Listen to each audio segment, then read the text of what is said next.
Hello student, welcome to study point Khushbu Soni. तो आज हम क्लास 10 साइंस का एक बहुत ही इंपॉर्टेंट चैप्टर स्टार्ट करने जा रहे हैं, केमिकल रिएक्शन एंड इक्वेशन। ये क्लास 10 का जो चैप्टर है इसका ये पार्ट 1 है। तो हमें कोई भी चैप्टर स्टार्ट करने से पहले व्हाट इज केमिकल रिएक्शन इसके बारे में पता है होना चाहिए। केमिकल रिएक्शन क्या होता है? Chemical reaction is a chemical change. इसको मैं आपको एक 2-3 एग्जांपल लेके समझाती हूँ ताकि वो आपका जो है चैप्टर पढ़ने में इंटरेस्ट क्रिएट कर पाएगा। आपकी मम्मा रात में दही जमाती है तो रात तक तो वो दूध होता है, हम उसमें थोड़ा सा दही डालते हैं तो सुबह तक वो कम्प्लीटली दही में कन्वर्ट हो जाता है। ये भी एक तरह का केमिकल चेंज है। कभी आप बहुत ज्यादा खा लेते हो, आपके पेट में एसिडिटी बन जाती है और आपको खट्टी खट्टी डकारें आती है और इस तरह से जो आपकी एसिडिटी है वो बढ़ जाती है, तो फिर आप इनो पीते हो तो वो सही हो जाती है। तो it's also a kind of chemical reaction. तो केमिकल रिएक्शन जो होता है वो होता है केमिकल चेंज। अब क्या होता है केमिकल चेंज कि कुछ मॉलिक्यूल्स है, मॉलिक्यूल्स जो है हमारे एटम से बने होते हैं। किससे बने होते हैं? एटम्स के से।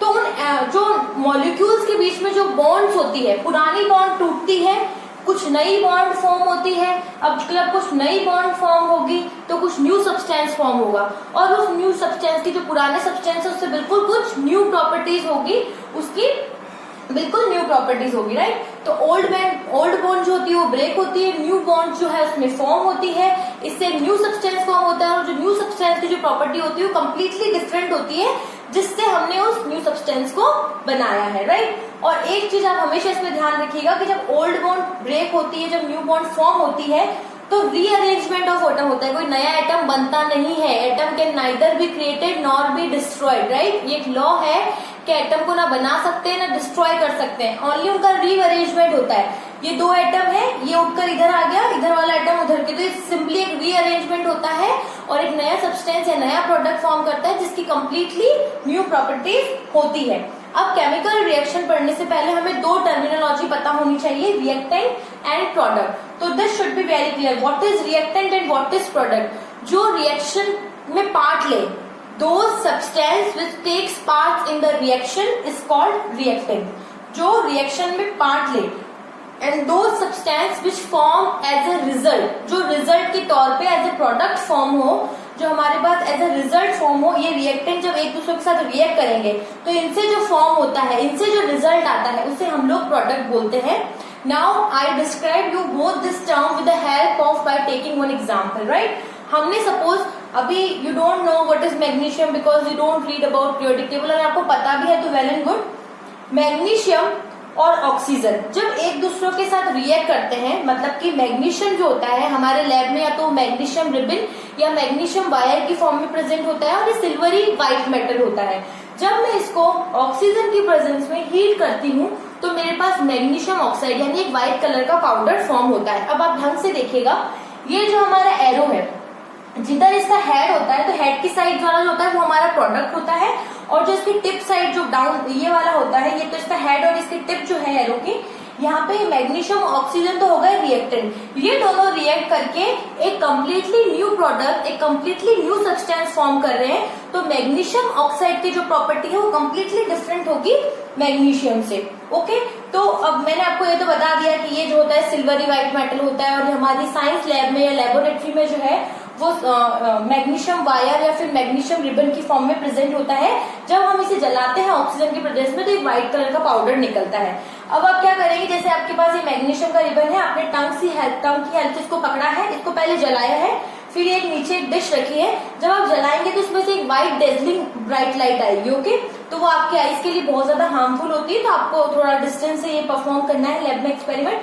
तो यहाँ पे आप देखेंगे जब ये मैग्नीशियम रिबन जलेगा तो यहाँ पे व्हाइट कलर का पाउडर जो है वो फॉर्म हो जाएगा and this white colour powder is known as magnesium oxide. और इस मैग्नीशियम ऑक्साइड की जो प्रॉपर्टी है वो मैग्नीशियम से कम्प्लीटली डिफरेंट होगी। और एक चीज और, जो भी हमारे लैब में मैग्नीशियम ऑक्साइड या मैग्नीशियम जो वायर प्रेजेंट होता है, ऑक्सीजन हमारे एयर में है तो वो ऑक्सीजन के साथ रिएक्शन करके मैग्नीशियम वायर के ऊपर जो है मैग्नीशियम ऑक्साइड की जो है कोटिंग बन जाती है। तो कभी भी एक्सपेरिमेंट करने से पहले हम लोग जो है मैग्नीशियम जो वायर होता है उसको सैंड पेपर से जो है पहले अच्छे से उसे रिमूव करते हैं उसकी ऑक्साइड लेयर को, उसके बाद उसको हम ऑक्सीजन की प्रेजेंस में हीट करते हैं, then we get the magnesium oxide. Hope आपको ये समझ में आया होगा। आप इसे उतार लीजिए, उसके बाद हम आगे बढ़ते हैं।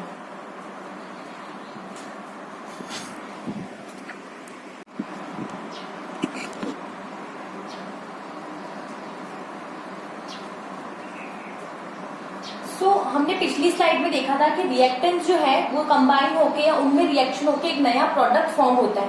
तो कैसे हमें पता चलेगा कि रिएक्टेंट्स से जो है वो प्रोडक्ट फॉर्म हो चुका है?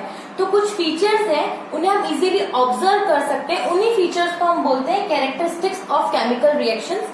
5 कैरेक्टरिस्टिक्स देखेंगे हम केमिकल रिएक्शन से, जिससे हम पता लगा सकते हैं कि हाँ हमारे जो रिएक्टेंट है वो प्रोडक्ट में कन्वर्ट हो चुके हैं। सबसे पहला है इवोल्यूशन ऑफ गैस। जब भी कोई केमिकल रिएक्शन होगी तो मे बी उसमें से इवोल्यूशन ऑफ गैस है वो एक तरह का फीचर है जिससे हम पता लगा सकते हैं कि हाँ जो हमारे रिएक्टेंट है वो प्रोडक्ट में कन्वर्ट हो गए। Let's understand with the help of example. जैसे मैंने यहाँ जिंक ग्रेन्यूल्स लिए, आप देख सकते हैं ये कॉनिकल फ्लास्क है जिसमें लैब में जिंक ग्रेन्यूल जो सॉलिड वाली बॉल्स बनाई है इसको मैंने जिंक ग्रेन्यूल्स बनाया है। जब मैं इसमें डाइल्यूट सल्फ्यूरिक एसिड या फिर डाइल्यूट हाइड्रोक्लोरिक एसिड डालूंगी, ये सल्फ्यूरिक एसिड होता है आपका H2SO4, हाइड्रोक्लोरिक एसिड होता है आपका, तो मैं अगर इसमें डाइल्यूट सल्फ्यूरिक एसिड या फिर डाइल्यूट हाइड्रोक्लोरिक एसिड इसमें ऐड करती हूँ तो bubbles of hydrogen gas, hydrogen क्या है? गैस है, तो इवोल्यूशन ऑफ गैस। तो जैसे ही जिंक ग्रेन्यूल्स पे मैं डाइल्यूट सल्फ्यूरिक एसिड या डाइल्यूट हाइड्रोक्लोरिक एसिड डालती हूँ तो जो हाइड्रोजन गैस के बबल्स है वो रिलीज होते हैं। तो ये शो कर रहे हैं कि यहाँ पे जो है वो केमिकल रिएक्शन हो रही है। प्लस आप जब ये प्रोसेस होगी उस दौरान जब आप इस कॉनिकल फ्लास्क को टच करेंगे तो यू फील दैट ये थोड़ा सा हॉट भी हो चुका है। नेक्स्ट है कि अगर जैसे कि आप यहाँ पे HCl हाइड्रोक्लोराइड भी यूज ले सकते हैं, फिर सल्फ्यूरिक एसिड भी यूज ले सकते हैं। एक और एग्जांपल लेते हैं, अगर मैग्नीशियम को भी मैं डाइल्यूट हाइड्रोसल्फ्यूरिक एसिड डालूं या उसमें डाइल्यूट हाइड्रोक्लोरिक एसिड डालूं तो उसमें से भी जो है वो हाइड्रोजन गैस जो है वो रिलीज होगी। तो ये भी एक एग्जांपल हो गया इवोल्यूशन ऑफ गैस का। नेक्स्ट हम देख सकते हैं कि सोडियम कार्बोनेट, अगर सोडियम कार्बोनेट में अगर मैं हाइड्रोक्लोरिक एसिड ऐड करती हूँ तो क्या आएगा? तो वहां पे जो है वो CO2 गैस रिलीज होगी। कौन सी गैस रिलीज होगी?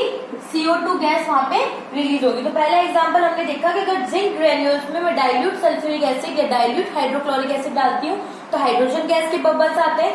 वहीं अगर मैं मैग्नीशियम में भी डाइल्यूट सल्फ्यूरिक एसिड या डाइल्यूट हाइड्रोक्लोरिक एसिड डालती हूँ तो वहां पे भी हाइड्रोजन गैस रिलीज होती है। और अगर मैं सोडियम कार्बोनेट में हाइड्रोक्लोरिक एसिड डालती हूँ तो वहां पे कार्बन डाइऑक्साइड गैस रिलीज होती है। मतलब कि तीनों एग्जाम्पल में हमने देखा है कि यहाँ पे इवोल्यूशन ऑफ गैस है। तो होप आपको समझ में आ गया होगा। आप इसे उतार लीजिए, फिर हम नेक्स्ट कैरेक्टरिस्टिक्स पढ़ेंगे।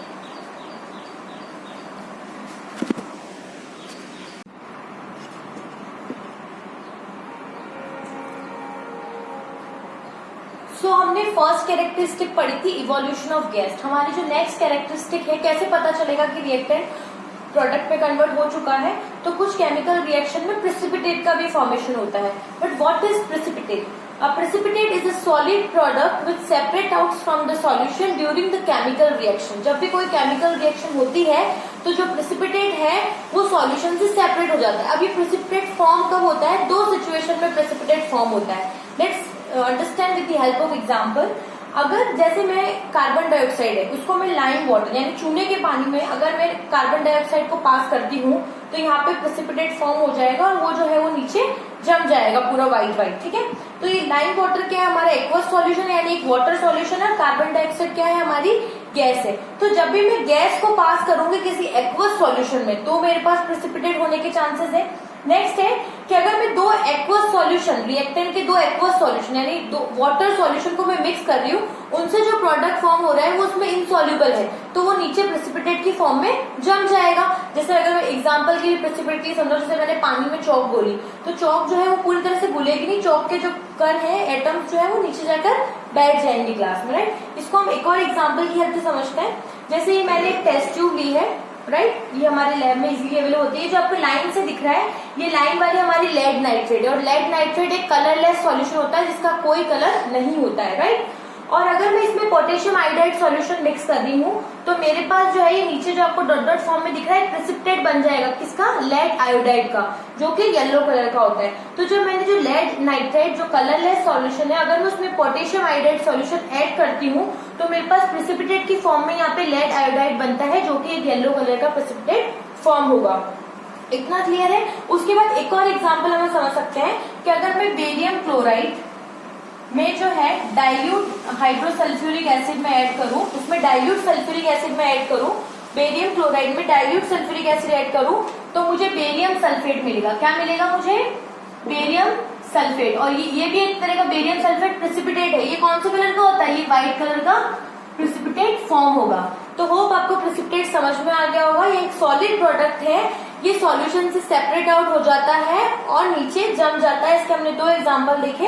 एक हमने जब लेड नाइट्राइड में पोटेशियम आयोडाइड सॉल्यूशन डाला तो हमें लेड आयोडाइड का येलो प्रेसिपिटेट फॉर्म हुआ, और जब मैं बेरियम क्लोराइड में डाइल्यूट सल्फ्यूरिक एसिड ऐड करती हूँ तो मुझे barium sulphate as a precipitate मिलता है, जो कि व्हाइट कलर का प्रेसिपिटेट होता है। होप आपको समझ में आया होगा। आप ये उतार लीजिए, उसके बाद हम नेक्स्ट कैरेक्टरिस्टिक पढ़ते हैं।